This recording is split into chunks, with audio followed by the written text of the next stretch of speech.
श्री स्वामी समर्थांची अशी एक लीला किंवा अशी एक कथा जी ऐकून तुमची श्री स्वामी समर्थांवरची श्रद्धा विश्वास अजून अतूट बनेल।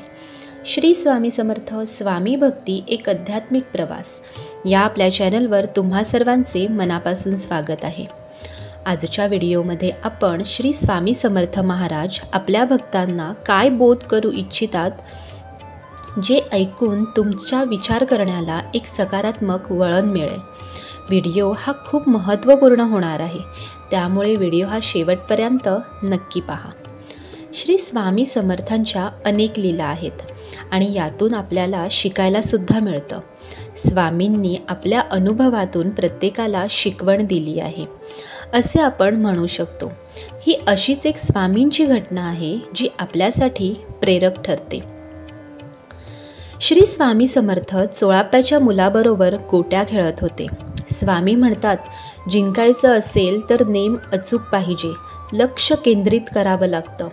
खेळ म्हटलं तर गोंगाट तर होणारच। चोळाप्याची सासू पारायण करत असते, तिला त्रास होतो।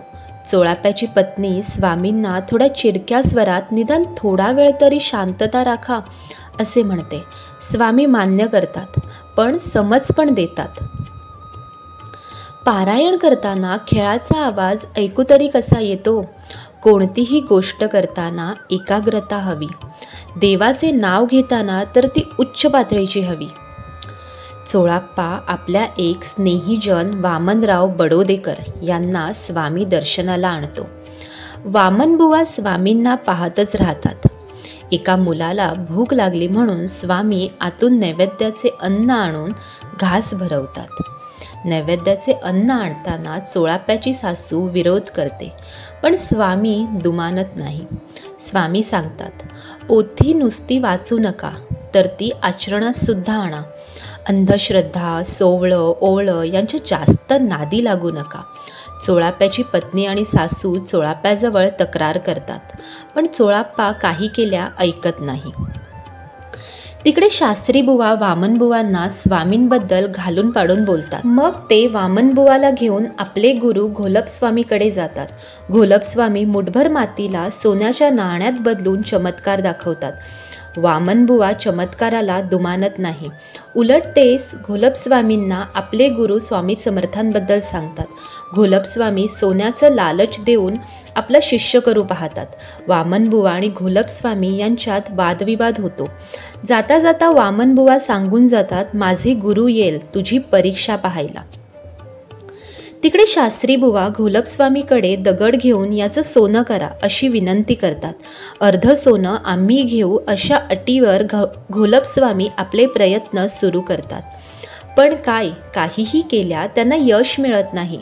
त्यांना वाटतं की वामनबुवांनी आपली विद्या हिरावली आहे, म्हणून सूड घ्यायला घोलपस्वामी धर्मशाळेत जातात। घोलप एक मोठा धोंडा घेऊन वामनबुवांवर टाकायला जातात, पण त्यांना धोंडा टाकताच येत नाही आणि उलट तेच स्वतः पडून त्याच धोंड्याखाली चिरडले जातात। धोंड्याच्या आवाजांनी वामनबुवा जागे होतात। त्यांना लगेचच सर्व प्रकरण कळते। ते मनोमन स्वामींना आपले रक्षण केल्याबद्दल धन्यवाद देतात। काही वेळाने घोलप जागे होतात। त्यांना स्वामींच्या सामर्थ्याची प्रचिती येते। ते शरणागती पत्करून स्वामींना भेटतात। स्वामी बोध करतात, घोलप, आपल्या सिद्धीचा उपयोग आपले प्रस्थ वाढवायला करू नये। अरे, आपले सामर्थ्य आणि शक्तीचा उपयोग लोकांच्या कल्याणाकरता करावा। अशा प्रकारे श्री स्वामी समर्थ महाराज आपल्याला त्यांच्या वेगवेगळ्या लीलेमधून भक्तांना कोणती ना कोणती तरी चांगली शिकवण ही नेहमी देत असतात। आजच्या व्हिडिओमध्ये इतकेच। आशा करतो तुम्हाला हा व्हिडिओ नक्की आवडला असेल। जर आवडला असल्यास व्हिडिओला लाईक आणि चॅनलला सबस्क्राईब करायला विसरू नका। श्री स्वामी समर्थ।